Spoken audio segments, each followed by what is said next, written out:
hybrid work approach, a blended model where some employees return to the office and others work from home, or a combination of the two. Our informed and experienced panelists, Traci Lounsbury, owner and CEO of Workplace Elements, Andy Cullen, partner and managing broker of Tributary Real Estate, and Lindsay Whetton, managing director with TIAA, Sam Julka, founder and president of DORIS Research, and Megan Little, design research lead with Workplace Elements, will talk about the transition back to the workplace from working remotely, what businesses are telling their brokers, and how one very large employer made its decision, and the tools and resources that are available to help you navigate the process of returning to the workplace. The partnership is pleased to offer its members the opportunity to engage with experienced and informed individuals about topics that are important to all of us. So there will be time for Q&A after the remarks. Please add your questions to the Q&A feature at the bottom of your screen, and we'll do our best to answer as many live as we can. And also, if there are aspects of returning to the workplace that you would like to be discussed in future webinars, please include that in the chat. We'll see what we can do about including them in future programs. So please join me in welcoming. We're going to start with Traci Lounsbury, owner and CEO of Workplace Elements. Traci, take it away. Thank you so much, Aileen. Wow, you are a hard act to follow. That was really good in terms of all those announcements. I am so honored to be here today, and more honored to be part of your Return to Work campaign, because we all know that place is important. So I am going to lead out with 7 quick slides to set the context for today and really help you understand why I'm so passionate about this work. So at Elements, we're inspired placemakers, right? What we provide are products and services for the interior built environment. So Megan, if you'll go to the next slide, please. This is everything we provide, right? And in the center top of this, you see a bubble called Human-Centered Design and Consulting. And that is what we're going to be speaking about today. Next slide, please. To set the foundation, there are really just 3 primary work styles. And today we're going to share the benefits and the challenges of each. So we will unpack this idea of a hybrid approach, because it's not as simple as some may think. The hybrid model has actually been emerging out of need for years, and COVID simply accelerated it. So in 2017, there was a book written called The Future Workplace Experience. And it talks all about the employee experience, the knowledge worker, ubiquitous technology, and how that affords people to work anytime, anywhere, and that we are no longer an industrial economy that punches a clock from 9 to 5. So that is the origin of this approach. And then my role as the CEO and my constant research within our industry suggests that the workplace does a lot of the work for us. And returning to work is critical to an organization's success across the following business drivers. Collaboration is easier. You get a lot of innovation from teamwork, community building, cultural connection, employee mentoring and onboarding. I know we all know how difficult that has been over the last year. And then inspiring workplaces really just inspires great work. So again, the workplace does a lot of the work for us. So then why remote, right? What's happening? And I think there's a few things here. Number one, it is easier, assuming you have the right setting at home, to get yourself into that deep work state. If you know your assignment and the productivity of the team has been defined, it is easier potentially to achieve deep work in privacy. It could be carved out within your work environment. You could certainly have some control over that in your home, right? Maybe some of you have heard the phrase, the genie is out of the bottle, meaning that people are going to demand some flexibility. Now that they've had a taste for this, and the notion that being remote can help us all manage our complex lives, that's where this phrase has emerged. And as suggested prior, technology is ubiquitous, knowledge workers demand that. And then frankly, all of this sort of boils down to attraction and retention. There's nothing more important to us as employers and our return to work strategies and having the city thrive to keeping our people and our businesses healthy. And then this is actually a quote I actually just found yesterday in a Fast Company article. So I thought that was quite interesting. So the goal today then is to unpack this notion of hybrid. Can we achieve the best of both worlds, and what do we have to do to get there? So following some really great dialogue from Andy and Lindsay, you will meet two of the researchers on some very special projects we have pursued. They've been my project partners, Megan Little and Sam Julka, in terms of all of this research that we've done. And Sam and Megan will share the results from a foundational study that we pursued this summer to measure which business drivers were more easily maximized remote versus in the workplace. And in full transparency, I think that project stemmed from my frustration. And I wrote an article titled, "You Cannot Zoom Your Way to Success," and I believe that. So, and then secondly, we will detail a second study that we pursued around how to solve for the complexities of the hybrid approach and take a deep dive into that. So with that, I would like to introduce Andy Cullen at Tributary Real Estate. And Andy, maybe you can share a little bit about what you're hearing in the community from your clients. Absolutely. Thank you, Tracy. And it's nice to see everyone today. Appreciate you having me. And I'd like to give a quick shameless plug to Elements. They're doing fantastic work, and it's really innovative, and it's helped a lot of our clients through this transitional process in this time. And I'm excited to hear what Megan and Sam have in store today. So let me share my screen.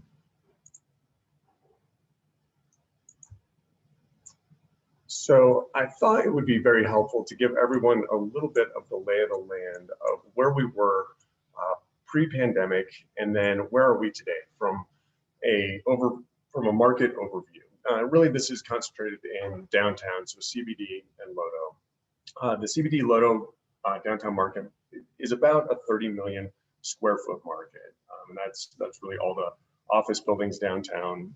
The Class A asking rates pre-pandemic, so about a year ago, we're right about $39 a square foot. You know, obviously for nicer buildings, a little bit higher, and also a little bit less. But we didn't see a huge drop in rents going into the pandemic or coming out of the pandemic. They've only declined by about $1 a square foot today. Same thing with Class B. We didn't see a huge reduction in rental rates, really only about a little over $1 a square foot. What we have seen is space consistently coming back onto the market. So the vacancy rates increased from right about 14.5% back in March to about 21% today. The available space in downtown pre-pandemic was about 5.6 million square feet, and today it's at 8.6 million square feet. So the market is continuing to get softer and softer as we go. We have also seen a significant amount of sublease space. You know, pre-pandemic, oil and gas was going through a downturn. There was quite a bit of sublease space on the market, about 400,000 square feet. Today, we have about 1.2 million square feet of available sublease space. That makes up today about 22% of the space that's on the market. And that's where we've really seen significant movement, is the asking rates for sublease space. Pre-pandemic, people were asking about $27 a square foot, and today that's dropped to about $19 a square foot. So we are seeing movement in the market. This is really and I thought this was important, kind of a supply and demand curve. So what you have here is the market rents over a 3-year look back, and then also compared to the vacancy rates. So pre-pandemic, obviously things were going pretty well in Denver. Rental rates were continuing to climb, vacancy rates, they basically stabilized, but as soon as the pandemic came, we saw vacancy rates start to climb and have continued since then. So over the last year, almost increasing about 50% from what was on the market at the time. However, we did not see a huge reduction in rents. The reason for this is most of the buildings downtown are owned by institutional owners who are not going to panic. They believe this is going to be a relatively short-term period of time before the market picks back up. And so they're hoping that things come roaring back. What we are seeing is that companies, as they look to return to the office, they're looking at really 4 different things. A hybrid work model. Employees are wanting flexibility. They do want to be able to do, both come into the office for cultural things and then work from home. Companies are looking at downsizing, or they are looking at subleasing and doing away with their space altogether. We've seen a lot of corporations look at a 1 to 2 year lease extension versus signing a long-term lease. And most landlords are very much on board with this. They would love to sign a short-term lease in a downturn versus signing a long-term lease. They're happy to push that for a year and try for a better market. We have seen, at least during this period, we have seen companies looking to downsize. Sherman Howard, I think a lot of people have seen that in the paper, went from 100,000 square feet to 60,000 square feet at Block 162. The marketing company, Crispin Porter, they remained about the same. They moved to McGregor Square out of Boulder and took about 60,000 square feet. Moy White is out and they're looking to downsize by about 10,000 square feet. Zavaro took less than half of the space that they were occupying and downsized to about 14,000 square feet. One thing that I do think is important that a lot of companies don't look at is what is the actual cost per employee for the real estate that they're paying. The average rental rate for Class A space in downtown is $37.77 a square foot. The average amount of space that an employee takes up is about 200 square feet per employee. And this accounts for everything in your office, your conference rooms, the kitchen, the circulation. It does vary a little bit per industry, but 200 square feet per person is a good average, which means your monthly cost per employee is about $630 a month per employee. And so as companies are looking to make a significant cultural shift or a significant shift in the amount of space that they're going to occupy, I think it's important that they also understand the cost that's behind it or the savings that they're going to receive when they downsize by half. And what is that going to do to their culture? And also what's the benefit that the company is going to receive? A few things to consider. Construction costs we've not seen a huge reduction in construction costs. It's still about $60 to $100 a square foot to build out office space. And this is causing companies to sign long-term leases. So the companies that are making these decisions are going to live with them for the next 7 to 10 years. As a result of a lot of the 1 to 2 year lease pushes from 2020 into 2021, it basically doubled up the lease expirations in 2021. And so we're going to see very long lead times on permitting is already taking 12 to 16 weeks. Material shortages, architects, GCs, everybody's very busy, and that's going to continue throughout the year. So companies who have not started, that their lease expires this year, are going to find themselves out of time. In a hybrid model, and what we see a lot of companies looking to solve for is how are they going to maintain their culture, their innovation, their competitive advantage, their recruitment, retention. How do you best onboard employees? Today is a very tenant favorable market, and can companies take advantage? Can they make those decisions? I think is what a lot of groups are looking at if your leases are expiring. But it's also good to know that investment companies and groups around the country still see Denver as a great place and are very bullish on Denver, and they expect rates to continue to climb. So we are going to continue to see investment, and as people come back to the office, landlords are going to be more bullish as things continue. So I'll turn it back over to Aileen. Great. Thank you so much, Andy. That information was really helpful and very insightful.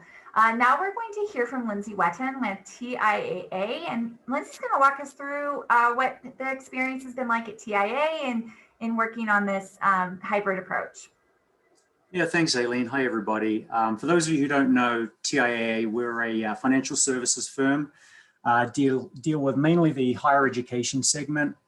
We have 15,000 on staff at the moment. Majority of those are domestic, and of those, about 1,400 are in Denver. I will say, I think since this pandemic started, that I believe our industry probably hasn't been as impacted as harshly as many of our friends in other industries. And so we wish them well getting back, to 100% as soon as possible. And we often joke that if going fully remote had been a project for our firm and many of our peer firms, it probably would have cost a ton of money and taken a couple of years to get it done. So the fact that we did it in 9 days at a fraction of the cost was fairly remarkable. And what we found from that was we didn't really skip much of a beat. From a KPI standpoint, from a morale standpoint, certainly, it was pretty close to business as usual, you know, apart from a few little teething problems with technology. But what we did find was that our staff loved working remotely. So you know, as we go through the year and things are still running pretty smoothly, we get into this year, we're starting to think about, okay, so we're going to go back at some stage. We need to start thinking about what this looks like and the flexibility we can hopefully, you know, hopefully incorporate into our employees' lives. But because even being fully remote, there is some magic missing. And the magic that's missing is the human interaction, you know, with teammates. It's the face-to-face volunteering or business resource group events, networking. So that's the piece that's missing. And so, you know, the firm started thinking about this a while ago, and I don't think what we've come up with is necessarily groundbreaking.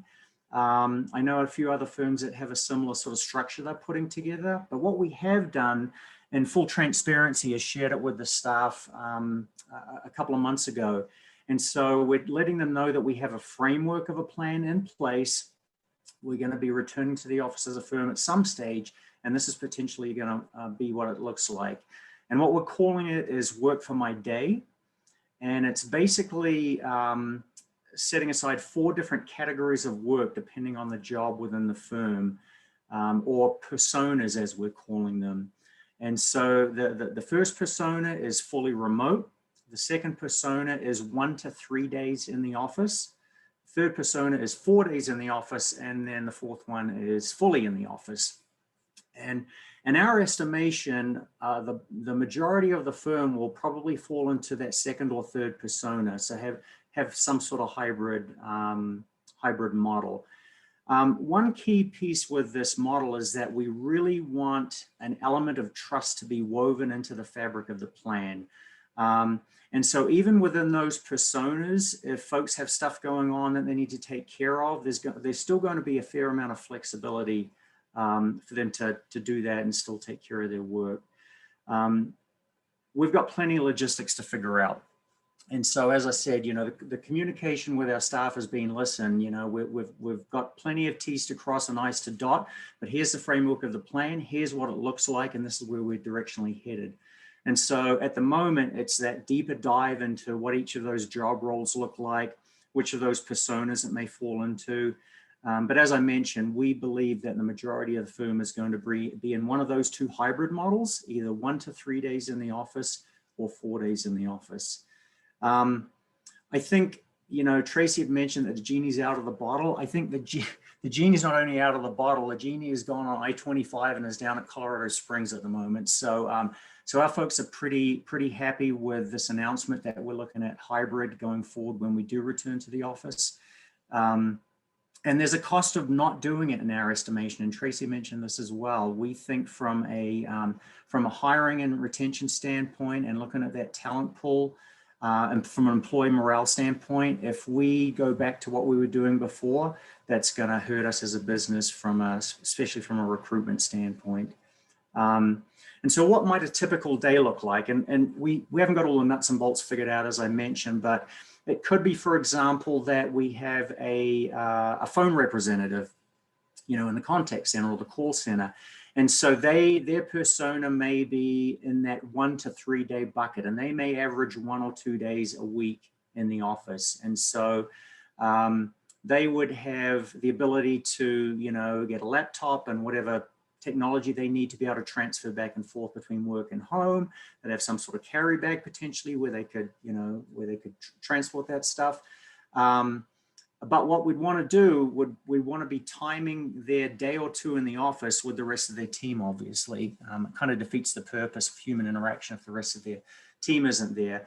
And so, you know, we'd probably pick a day or 2 of the week, which makes sense for that group, and have them in the office. We haven't figured out the final details yet, but we think it would probably be some sort of hoteling space rather than set fixed cubicles if they're only going to be there a day or 2 a week, which would, you know, be deep cleaned every night. And yeah, they would still have most of that flexibility that they do now to take care of business. We're just getting some fantastic feedback about things from, the ability to work-life balance, repurposing commute time has been a huge one. I was actually talking to, I've got another site down in Dallas, and a lot of them have 45-minute commutes. And so each way to save an hour and a half a day of drive time and to be able to repurpose that for helping kids with homework or exercise, they're loving that piece. And so as we've rolled this communication out, the anecdotal feedback that we've got is that they're thrilled with the direction, that they're going to still have that flexibility of being at home for a good chunk of the week, depending on their role, but still be able to have that human interaction, be able to network, employee engagement events, and the rest of it. So we think we're onto a good thing. I think a lot of other companies, as I mentioned before, are sort of thinking along the same lines, but we are getting into the nitty gritty now and really starting to dial in what specific roles are going to be in how many days. But as I mentioned, a majority of our firm will be in one of these hybrid models. So, Aileen, I'll turn it back to you. Great, that was so interesting. Thank you so much for sharing the information. Now we're going to hear from Sam and Megan. They're with DORIS and Workplace Elements to talk to us more about the research behind all of this and tell us a little bit about the tools and resources that are available to you, our audience today. Thank you. Great. Thanks, Eileen. And thanks, Lindsay. I feel like you just set the tone for the perfect qualitative color into what I'm going to talk about from a research standpoint here in the next few slides. So my name's Sam Julka. Again, I'm the president and founder of a company called DORIS. We do national-based workplace research, and our strategic partner in Denver is Elements, and we work right alongside Megan and Traci all the time. And Megan is my kind of partner in crime on a lot of this research that we conducted over the last several months. So it's my job today, and I get the privilege of talking about a study that we conducted that started in the fall of 2020, and it really was highly focused on looking at how folks were getting along in a remote versus an in-person and in-office working world. And so to conduct this research, it was highly collaborative with folks that were working. So we engaged people in ways that we could really dig in deep and understand how they were working. So we talked to them a great deal through a bunch of interviews. We quantified how they were working. We asked them to give us several bits of data on behavioral-based experiences they were having throughout the day. And so our research team, when we started this study, we were trying to understand sort of the mindset of a lot of people and what they understood to be true about certain pieces of work that they would encounter during the day. And our study took this lens. We looked at 5 different components of work, and Traci talked about these early on, and Andy and Lindsay even alluded to a lot of these different components that we talked about when they were sharing information that they knew to be true with how people were working right now. So we were looking at innovation, creativity, collaboration, strategy, and productivity. And this is sort of a researcher's dream, to be given sort of words like this to go out and study and have a real acute focus on trying to understand what we could learn about that at a specific moment in time. And when we started to bring the data back in-house, we built this pyramidal system to try to explain what we were hearing from these sort of everyday people that were out in the workforce working. It's you, it's me, it's everyone, and how we're experiencing this. So some of the things that we found interesting in this system was that we would take these sort of business words that were maybe business jargony words, and we would pair them up with what we heard people saying from sort of this people-centered or human-centered perspective. So for example, when we would talk to them about creativity, they would often use the word energy. And so like Lindsay was talking about, people will probably want to convene because they know they get creative energy from their colleagues, and that will be something that will bring them back into the office. Innovation had a lot to do with communication. Collaboration, people would often use the word accessibility, and Megan's going to talk a little bit more about this when she talks about what we did in our hybrid study, but they would just talk about, if I'm going to collaborate, I really need a high degree of access to my colleagues and my clients. Strategy, people saw a lot of effort and purpose surrounding the word strategy. So they would use those types of words when they talked about strategy. And then very interesting to us, we were really curious about how people understood the word productivity. And when they talked about that word, they would often use the word responsibility. And what was so interesting to us here is we sort of discovered in this study that there were two very different definitions that would come about on productivity. So we would hear individuals talk about their own responsibilities, think checking things off a task list, and they would define productivity that way. But on kind of the rare occasion where we would get a high level leader in our study, they would talk about productivity in the sense that it almost encompass everything on this pyramid and more. And so it was interesting to us to find that there was this sort of dichotomy between how people were describing productivity based on their lens on the organization. So individuals think about it from responsibility lens, and leaders oftentimes are thinking about it with kind of a bigger purview on all of what might be going on. So this pyramid was where we started, and we produced a 45-page research paper that I'm sure Megan or Tracy would love to send your way if you're interested in a little light reading. But I'm going to share one slide out of that, or one page out of that, if Megan would shoot me forward, that we just found so interesting. When we started to quantify and look at how people were convening and sort of by the numbers. So we were trying to understand, based on a specific type of activity, we were capturing the quantity of people on average convening for something. So what this graph is showing is that people in the middle of a pandemic were meeting in person. So the blue lines are when they were coming into the office for something creative or strategic in high quantities. We're not sure why they were doing this or exactly how they were doing this effectively. But they knew that this was so important that they were coming together. When they were doing something project related or task oriented, they often stayed at home and were doing those in higher quantities virtually. So to us, this was a very early stage indicator, very exciting as a bunch of research nerds looking at what does the future of work look like? Well, the future of work's probably going to start out looking like people reconvening for creative and strategic encounters. A lot of what Andy was talking about, offices might change and might look a little bit different, and they might be hosting more of these types of activities in the future. And then I have kind of two final slides here that I want to talk about in this study. So like Lindsay was doing, where they're creating personas at TIAA to try to think about when certain groups of people should be where. We started to look at basically scenarios for what groups might encounter in different environments as they begin to come back into the office.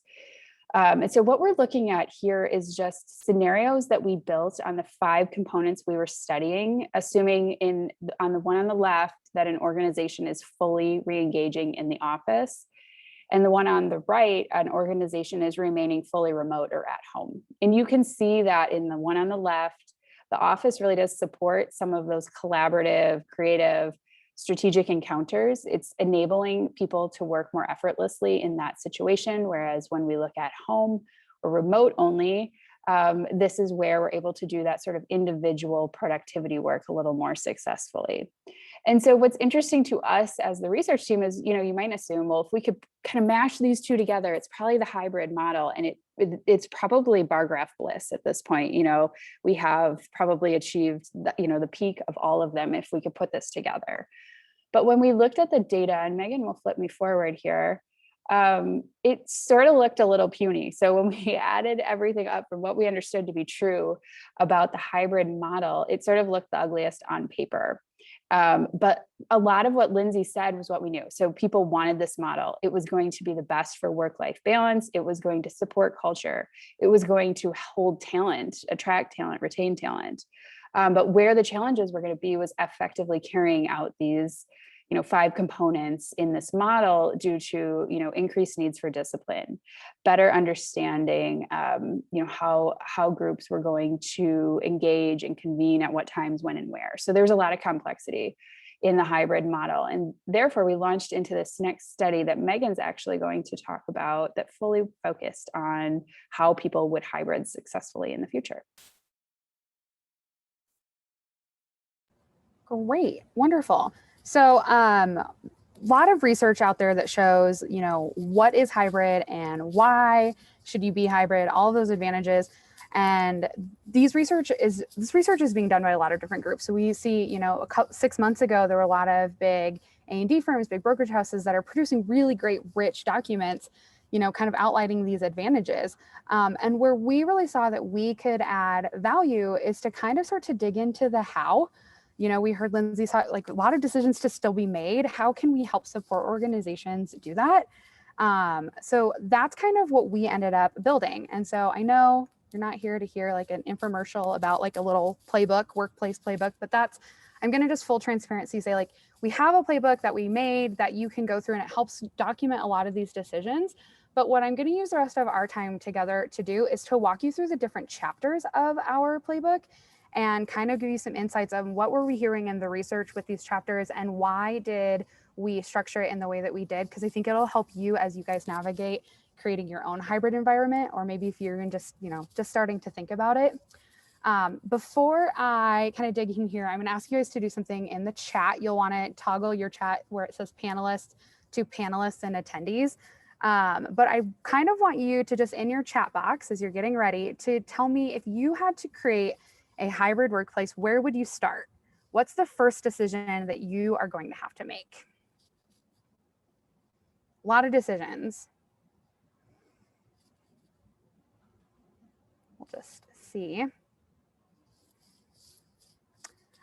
Who and when, how many days in the office, what space to use, yes. Look at employees' roles in the company, determining what positions could work from home. This is great. What functions require you to be in the office? Survey employees. Love a survey, Donna. Yes. What do our employees want? Why are we doing this? Great questions. If you were listening really closely to Lindsay, he actually said something that maybe will give this away. I'm going to go to the next slide. These are all really wonderful. Required versus volunteer hybrid model. Great idea.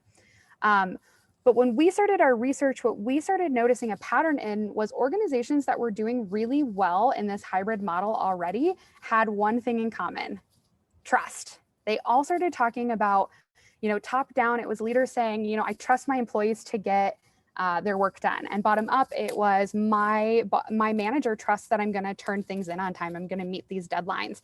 And these things really started to kind of map out how we wanted to structure this. So my first tip for you is to kind of look at what is trust and what does it mean to your organization and what happens if it's broken.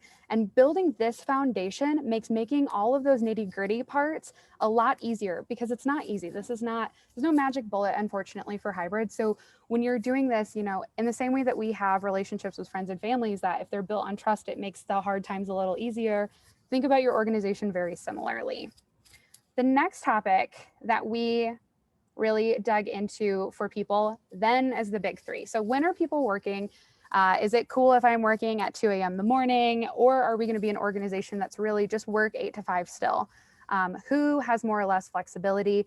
And this can become really important when we think about equitable roles for people who are knowledge workers or people who are skilled laborers. Those roles look really differently for people to be remote, and that level needs to kind of be communicated. And then we get to the where. So, you know, are we working from the office, or are we working from home, or a coffee shop, or maybe in co-working spaces? These things start to really build that framework, kind of think about filling in a puzzle from the outside. Now we can build it in. Next, we talk about collaboration and availability. So like Sam talked about, in order to be collaborative, you have to have access to the people you need to collaborate with. This is really important. And so, you know, making sure that you've kind of documented how are we going to get a hold of people and what is that going to look like can be really, really beneficial to making sure that you don't lose any of that collaboration when you're working hybrid. Next, we have training, and I'm going to pause here to tell a little story about lunch. So today at lunch, I was talking to a manager. He's managing a newer team, and I asked him, you know, what's your strategy for going back to the workplace? And he said, you know, it's kind of up to any manager. Managers at their discretion. And I was like, well, what are you going to do? He's got about 10 employees, and he was like, I don't trust my people, so we're all going to be in the office for a while. And I was like, oh, okay, tell me more about this, because again, we know how important trust can be. And when we started to really dig into it, we find out that his team is fairly new. The department's only 6 months old. And a lot of his team, this is their first or second job. So that onboarding and like just knowing how to work and how to behave in the workplace and what is appropriate, what is not, this team hasn't really figured this out yet. And so, you know, having this ability to really dig into training and onboarding, and even thinking about training as what does it look like to teach tech to people? These things are really, really important.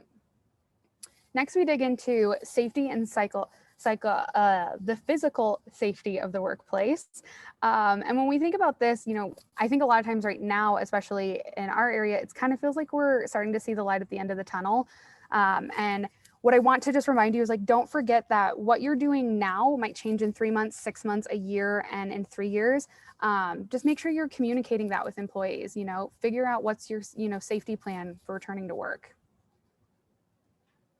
Then we get into these nitty gritty this section I like to think of as nitty gritty, because it has all these AV decisions. You know, what kind of background is appropriate for people? What kind of audio is appropriate for people? If you're in a really sales driven company, it might be really important that your background's super professional. But if you're just doing a lot of internal meetings, it might not matter if you're wearing a t-shirt or sweatshirt or a hat. These things can really, by documenting these things, you can really prevent confusion in the future, because you set the expectations early on. 2 more. All right, so then we dig into what are the workplace resources that we need. You know, do we think about our space differently when we're going into the office? Are we providing more collaboration areas? Are we getting more whiteboards? Going through these kind of questions and digging through all of these different things will really help you kind of figure this out. I think my other piece of advice here would be to kind of write a definition. What is the purpose of our physical workplace? That can be a really solid guiding light, especially because the last one that we have here is thinking about your at-home setup. And if you have these 2 definitions, you can really use those to guide through all the decisions you want to make. At-home setup, you know, are we going to be giving everybody 2 monitors? Are we going to give them ergonomic chairs? Are we not going to give anything at all?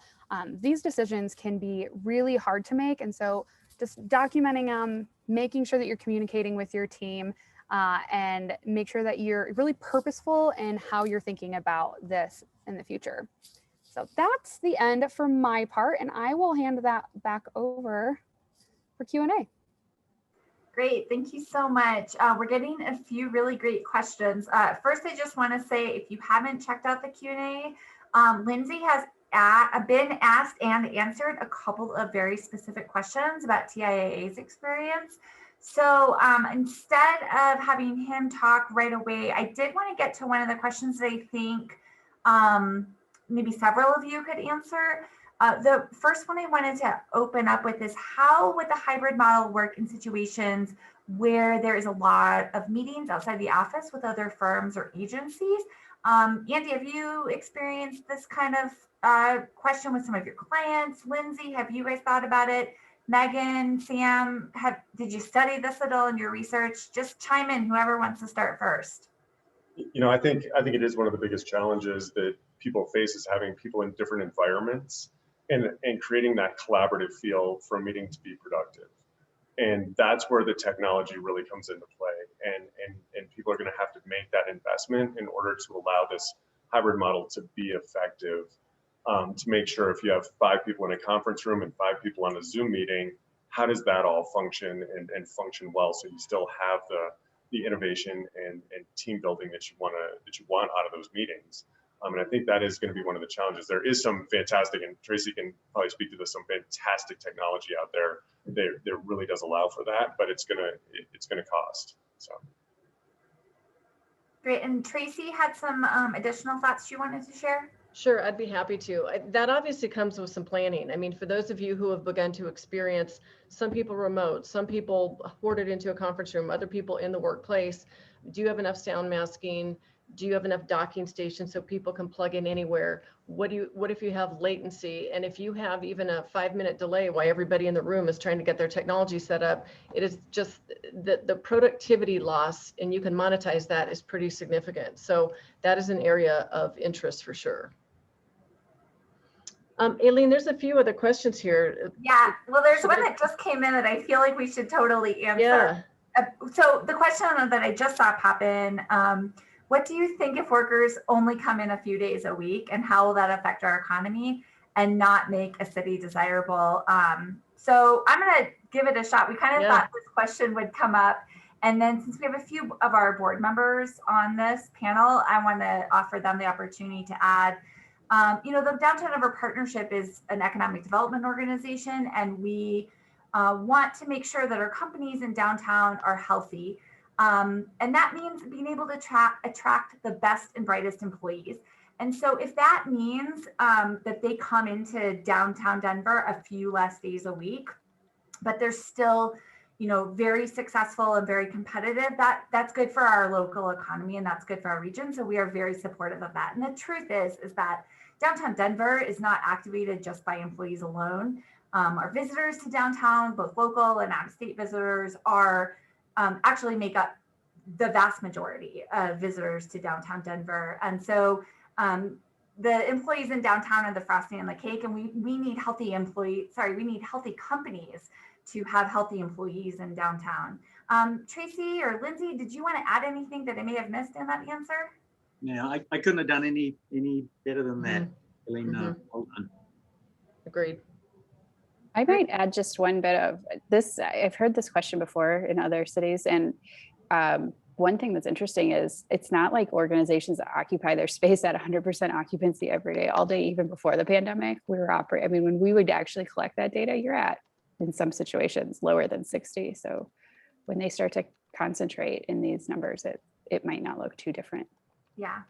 Another really good question that we saw in the Q&A come through, and Traci would like to answer this, is how do you feel that, how will working from home change salary structures and benefits like paying for public transportation or parking? How is that going to change? Any thoughts on that, Traci? Yeah, for sure. And there is a chapter and some worksheets within the playbook to help organizations decide that. So once you decide who is going to be remote, there is a question of, if somebody moves, do you adjust for that the cost of living within that market? Because we all know that if we hire people in San Francisco or New York, we are going to get the ask to pay more.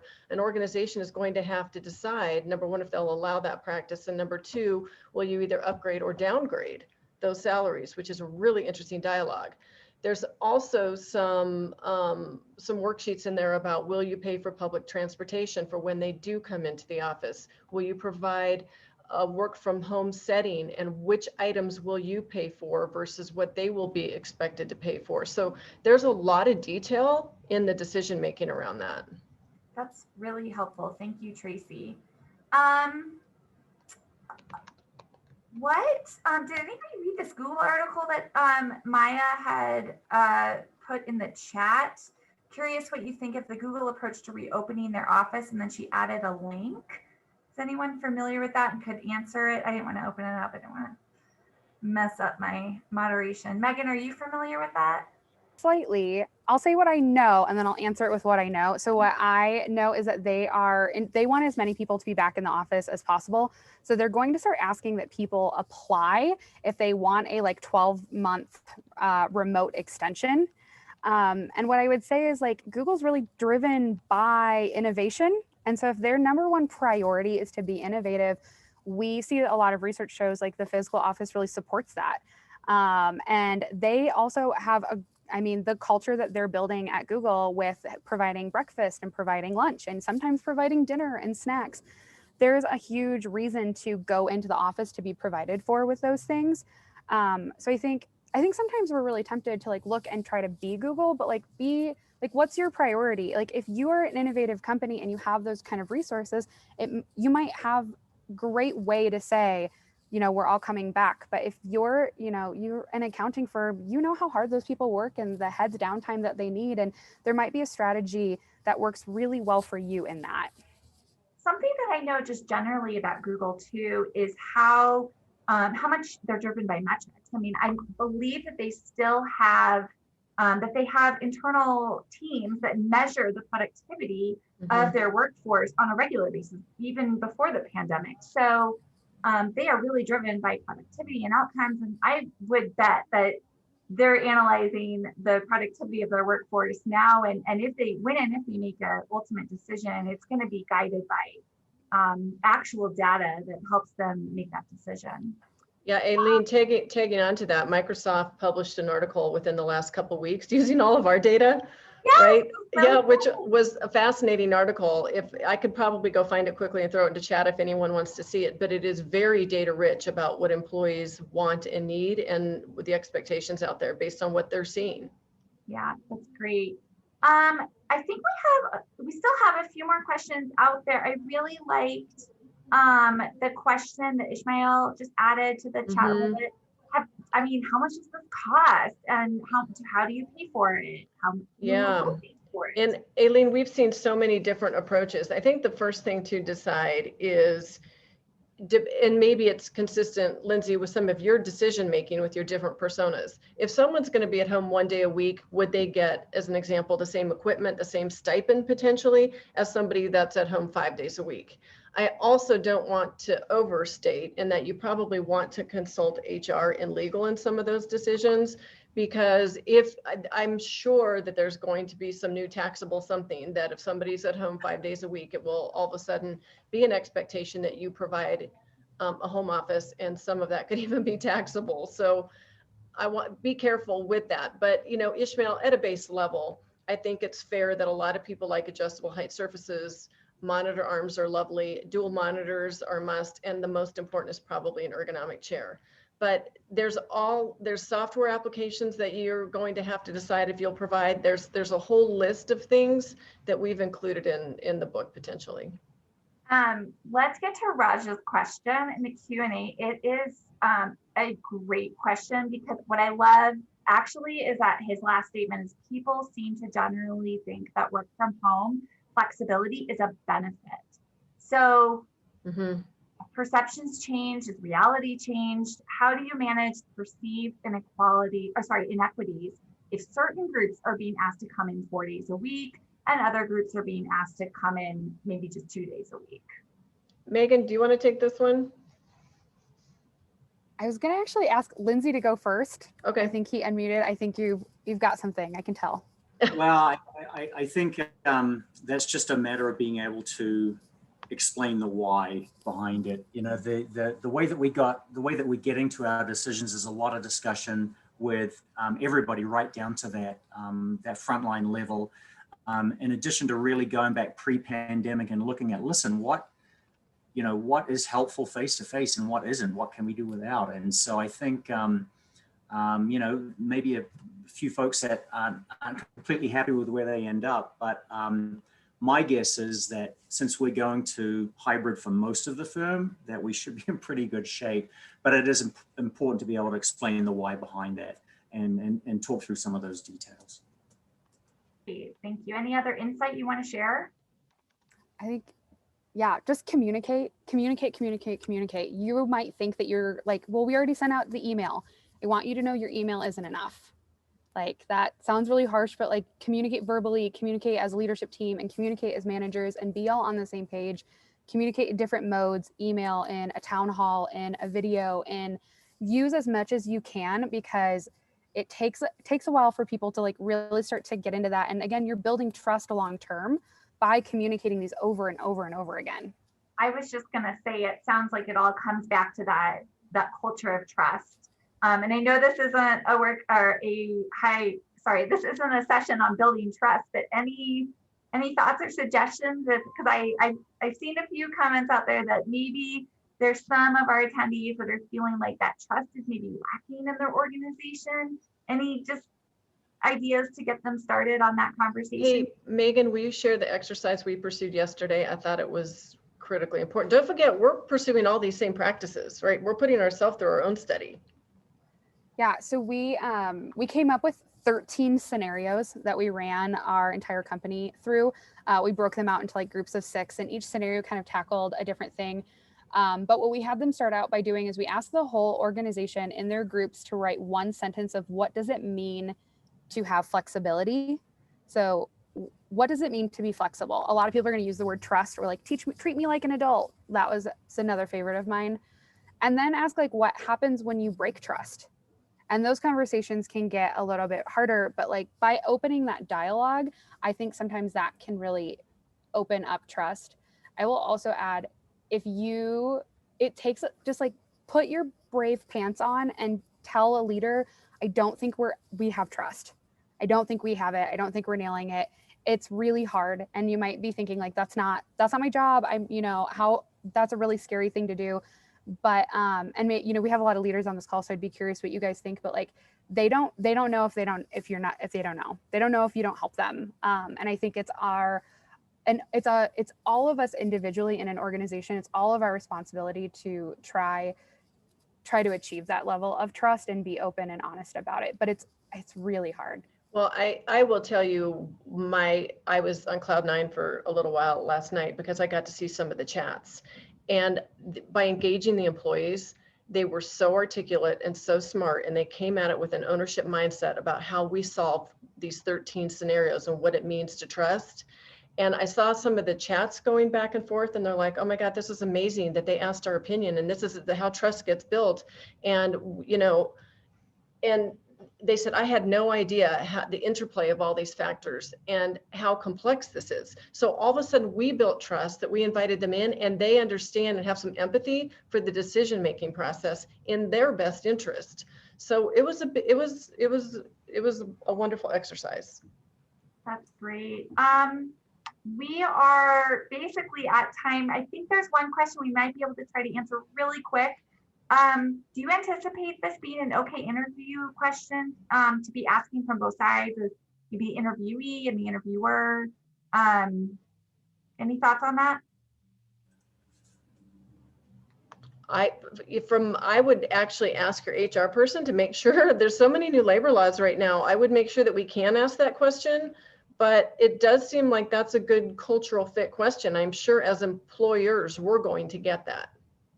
It might be even easier just to lead out what the plan is, right? And get a response to that. Yeah. Yeah, well, I wonder if we get to the stage where we're actually advertising that with the role. Mm-hmm. Right. This is persona number 3. Great. Well, this was a really fantastic session today. I really appreciate everyone asking such good questions, the whole panel giving great answers and insight to help in this big transition that we're all going to go through, I imagine, in the next couple of weeks to months. So I'm going to hand it over to Maya to close us out, and thank you so much for attending today. Well, thank you, Aileen and Traci, Andy, Lindsay, Sam, and Megan. I know this topic is so timely for everybody, and the information is just important as we all are looking for guidance as we're transitioning back to the workplace. I know my company has spent a lot of time talking about this, and we, our offices are in different places around the country in terms of some are, farther along than others, and some are going to, have a different level of hybrid in the future. And so I think that's going to be interesting for national companies to, get their arms around as well.